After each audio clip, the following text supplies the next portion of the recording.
मित्रांनो, छत्रपती शिवाजी महाराजांच्या काळातला भूगोल इथली या प्रदेशाचा आणि आत्ताचा भूगोल यात थोडासा फरक आहे.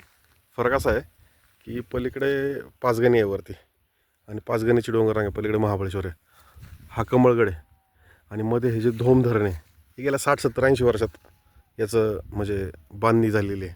पलीकडे बलकवडी म्हणून एक गाव आहे आणि त्याला एक बंधारा बांधलेला आहे. तर तिथून तो पाण्याचा पसारा असा पुढे येतो आणि पुढे बंधारे बांधल्यामुळे इथं धरण निर्माण झालेलं आहे. त्याच्यामुळे ही जॉग्राफी भूगोल बदललेला आहे. ज्यावेळी अफजल खान वाईमार्गे महाबळेश्वरला गेला तो याच मार्गाला होता. इथून पाच नाही पाचगणी, तिथून पुढे महाबळेश्वर आणि त्याच्या पुढे प्रतापगड. तर त्यावेळी इथून इतक्या आत जाणे म्हणजे वाईपासून आता सह्याद्रीचं प्रतापगड म्हटलं तर सह्याद्रीच्या एकदम कुशीत आतमध्ये, तर ही जाणे तसं पाहिलं तर त्याची घोडचूक होती. त्याला समजलं नाही हा प्रदेश नक्की कसा आहे आणि तो फक्त त्याच्या बळावर गेला. 1,00,000 सैन्य जे काय असेल म्हणजे संख्येवर गेला आणि संख्येच्या ताकदीवर गेला. त्याला असं वाटलं की इथे जाऊन आपण शह देऊ शकतो. पण हा प्रदेश इतका भयानक आहे याचा भूगोल.